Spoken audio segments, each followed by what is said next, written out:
है। और जब देवताओं के साथ गाय खड़ी हो जाती है तो 1 मिनट में देवताओं का संबंध भगवान से हो जाता है और 1 मिनट के अंदर भगवान धरती पर अवतरित हो जाता है।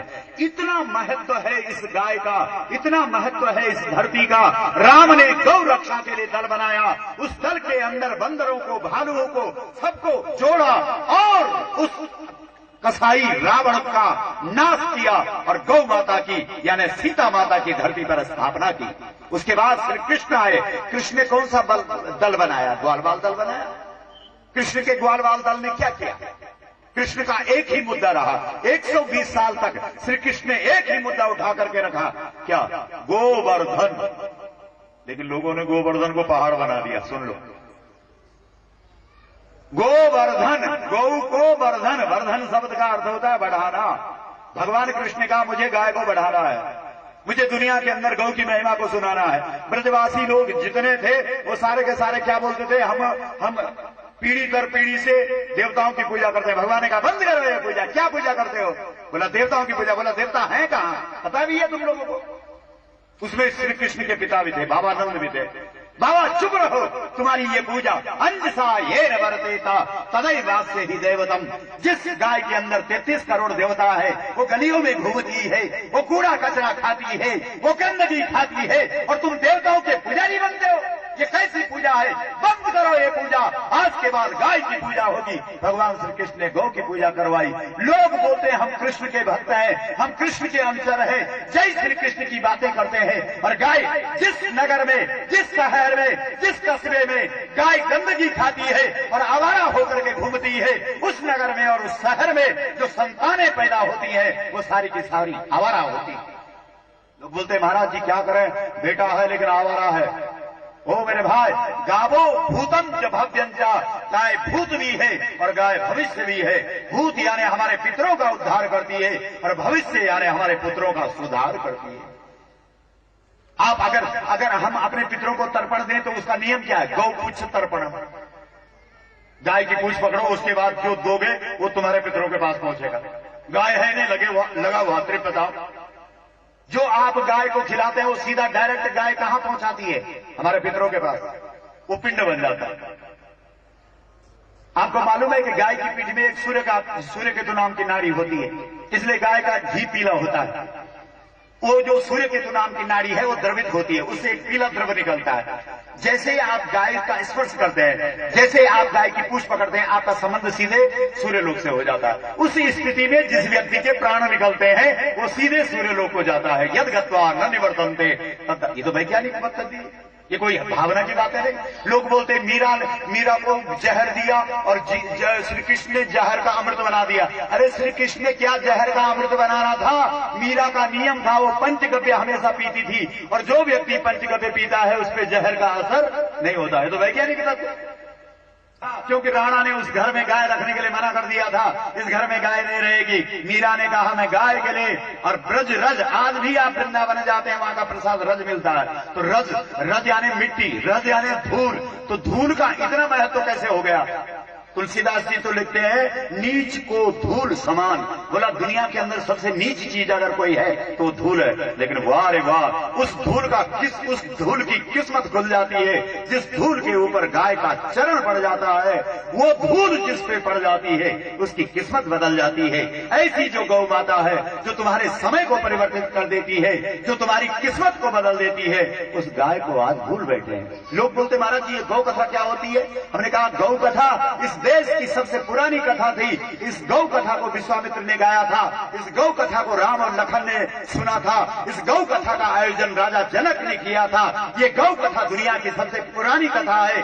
जब से इस देश ने इस गौ कथा को भूला है तब से ये भारतवर्ष 1 नंबर से 134वें नंबर पर पहुंच गया है। आपको मालूम है कि विश्व के अंदर आपकी जब गिनती होती है तो कौन से नंबर पर हैं आप? 134वें नंबर पर। क्या इस देश में यज्ञ नहीं हो रहे? क्या इस देश में पूजा नहीं हो रही? क्या इस देश के अंदर मंदिर नहीं है? क्या इस देश के अंदर गुरुद्वारे नहीं है? क्या इस देश के अंदर जप नहीं हो रहा है? क्या इस देश के अंदर यज्ञ नहीं हो रहे हैं? क्या इस देश के अंदर तपस्या नहीं हो रही है? सब कुछ हो रहा है, फिर भी तुम्हारा देश इतना पीछे क्यों गया है? क्योंकि जिस पेड़ की जड़ कट गई हो, उस पेड़ को तुम अमृत से भी सींचो तब भी उस पेड़ पे कुछ नहीं होता है। तुम्हारी जो जड़ है वो गाय है, और गाय गलियों में घूम रही है। आज गाय को तुमने बेसहारा और आवारा नाम दे दिया है। इसलिए हे भारत के देशों, गुरु गोविंद सिंह जी ने सिख पंथ की स्थापना की थी। क्यों? सवाल है। यही देह आज्ञा तुरुक को खपाऊं, गौ घात का दुख जगत से मिटाऊं। मैं गौ घात के दुख को, गौ हत्या के कलंक को मिटाने के लिए इस धरती पर आया हूं। हे सिखों, मेरे शिष्यों, जब तक इस देश के अंदर गौ हत्या होती है तब तक तुम लोग इस प्रतिज्ञा से बंधे हुए हो। जब तक तुमने गौ हत्या के कलंक को इस धरती से मिटाया नहीं, तब तक तुम सिख हो। किसी को याद है? किसी को याद है?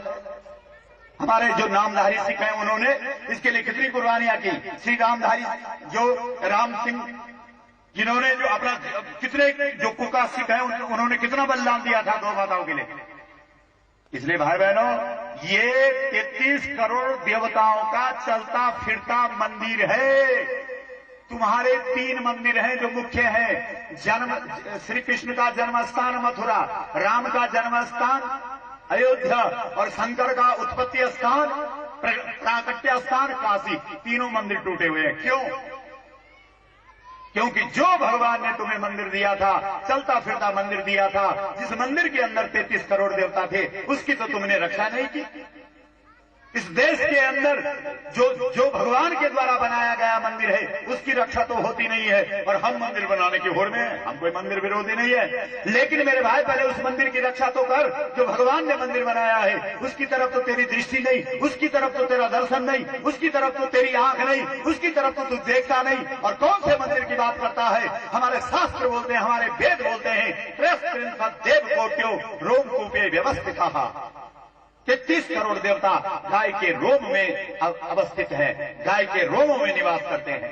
आपको मालूम है, हमारे वेद के अंदर, हमारे वेदों ने ये निर्णय दिया है, ये आज्ञा दी है कि अगर कोई गौद्रोही दिखाई दे तो उसके लिए किसी सत्ता से पूछने की जरूरत नहीं, किसी अधिकारी से पूछने की जरूरत नहीं, किसी शासन से पूछने की जरूरत नहीं। तेन शीशे न विद्या हो, उसे शीशे की गोली से उड़ा दो। ये वेद में लिखा।